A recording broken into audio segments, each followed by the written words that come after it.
Hey, what's up, everybody? It's just Charles Sabanson, and welcome you guys to another episode of the DREAMERSPRO show, where we cover everything from sports, hot topics, classic debates, entertainment, and we give you guys a fresh perspective on things and how we see them. So let's get into today's show here. So this is like a last-minute show, and I actually had to cancel another show that we were planning on doing for this one here, right? As you guys know, this GOAT debate is just gotten out of hand at this point. Like, it's like, when will it be over? Like, when will LeBron fans just let this, like, it's like there's no end to it. There's no end to it. LeBron fans always go out there crying, oh my God, you're attacking LeBron James. You're attacking LeBron James. LeBron James is being attacked. Why don't you like LeBron James? Why don't you like the black man? Why don't you like the black man? This is them, right? This is them. All they can do is act like a bunch of damn victims.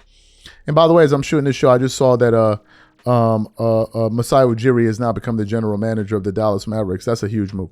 But anyway, that's all they do. You hate the black man. That's them, right? And then yesterday, a post that's been going viral, and I want to show it to you because I responded to it. So this is the post here, right? Just to show you how full of it LeBron fans are and how they are obsessed with Michael Jordan in this GOAT debate. I'm going to put it up here. This is from Basketball Forever. Look at this. It says, without Luka and Reeves, 3 playoff wins. Without Scottie Pippen, 1 playoff win. LeBron has won more playoff games without Luka and Reeves in 23 years than Michael Jordan won without Scottie Pippen in his whole career. And of course, you can see me there in the comments there.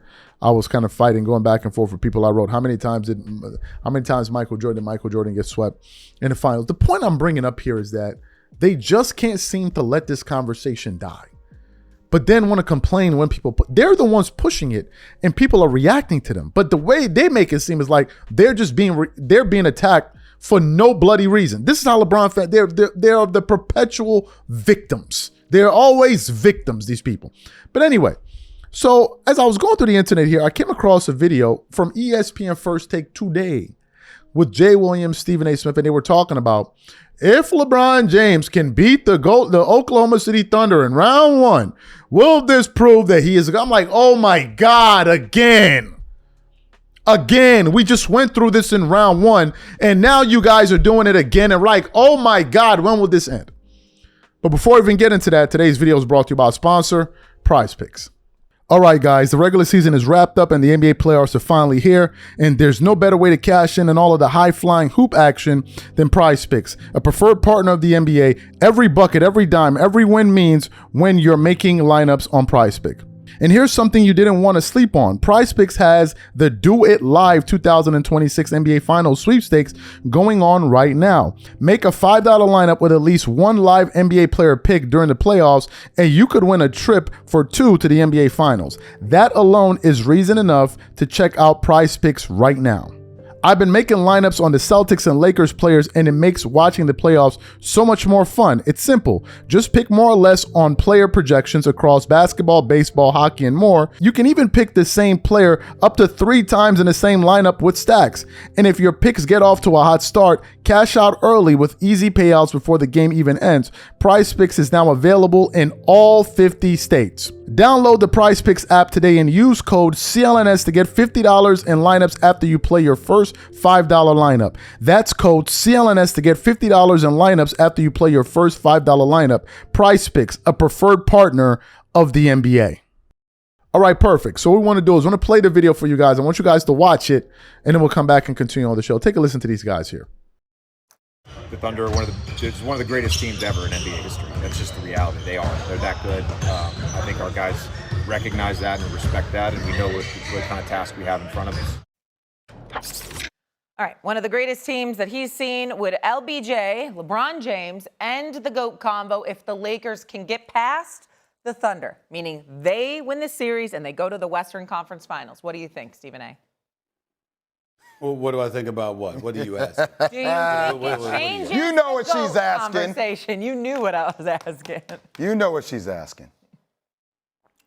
There's nothing that's going to change this conversation. Let's understand right now, LeBron already holds GOAT status in one category. We have never seen anybody this great this long. I was listening to Jay Billis on the weekend on Sirius XM. He was being interviewed on NBA radio, and he said that LeBron might be the greatest athlete, 40-plus years of age, he's ever seen. I agree with that. He's in his 23rd season. Somebody this great, this long, you got to look at Djokovic. You got to look at Serena Williams. You got to look at other people in different sports. There's nobody that's been this great this long.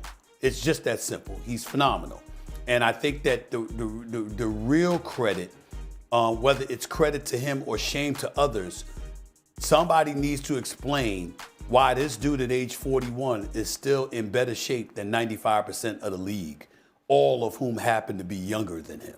You know, you got some cats in their 20s that ain't in the shape that LeBron James is. What I'm talking about cardiovascularly. Why the hell is that?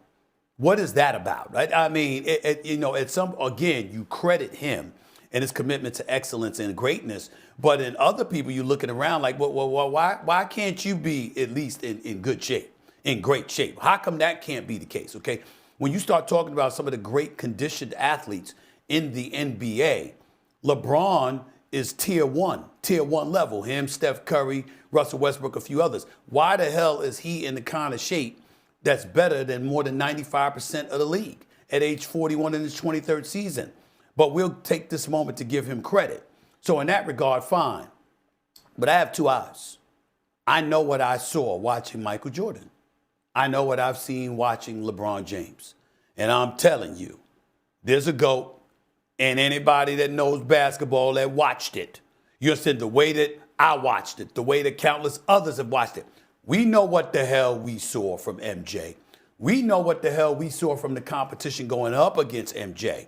You know, LeBron will sit up there and beat you. Jordan snatched your heart.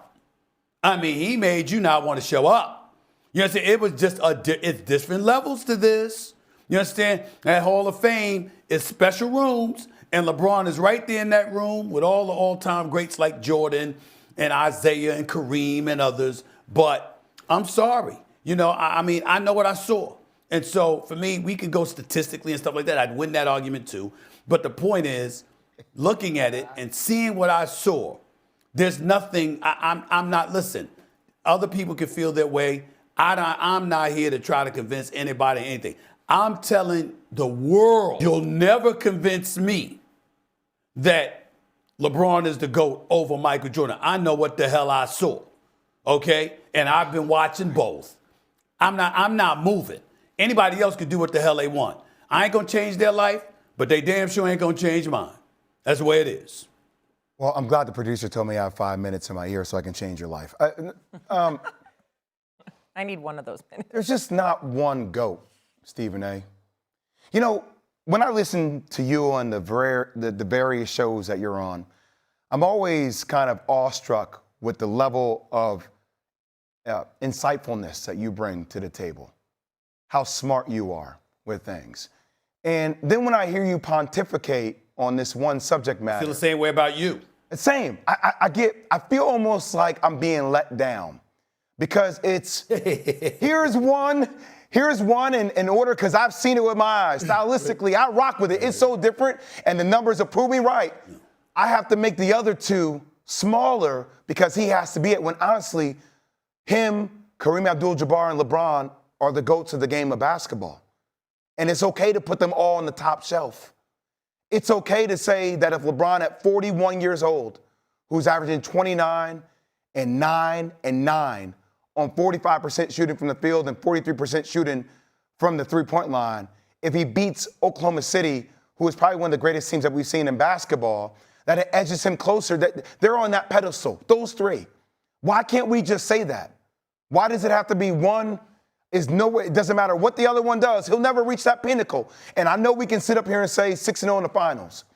But with the same breath, 10 NBA appearances, all of a sudden we diminish a player because he gets there and he can't get over the hump in a team sport. When you start seeing the names of the people that he's taken to NBA finals, we're going to diminish that?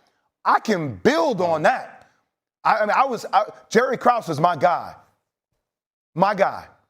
Jerry Krause and I had so many conversations about how important Scottie Pippen was to that team, about how important and what Michael Jordan wasn't able to do sometimes without Scottie being there.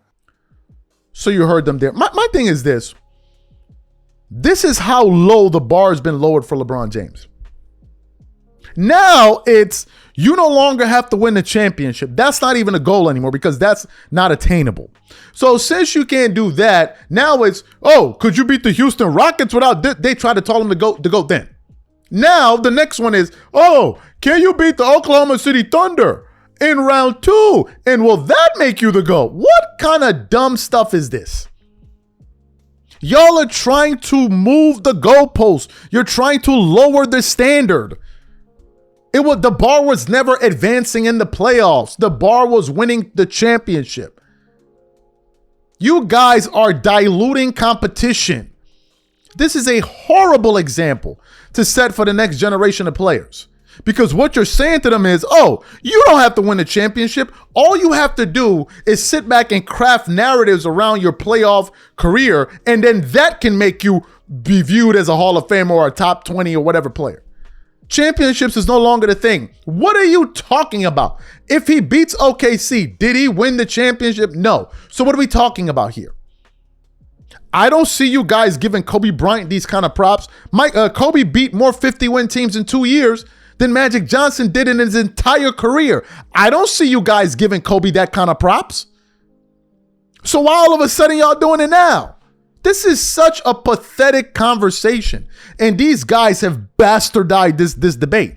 It's so lame at this point. It is so lame, and y'all look desperate. This is what desperation looks like. Now it's no longer about winning championships. Now it's about, can you get out of the first round? Can you get out of the second round? Y'all are bozos. How about you win a championship? Nah, dog, you asking for too much. You know that can't happen. Then it don't happen. This is like the era of participation trophies. You don't even have to win no more. It's like, you get a cookie, you get a cookie, you get a cookie. We all won. Nobody lost. Everybody won. We're all winners. How can everybody be winners? Unbelievable.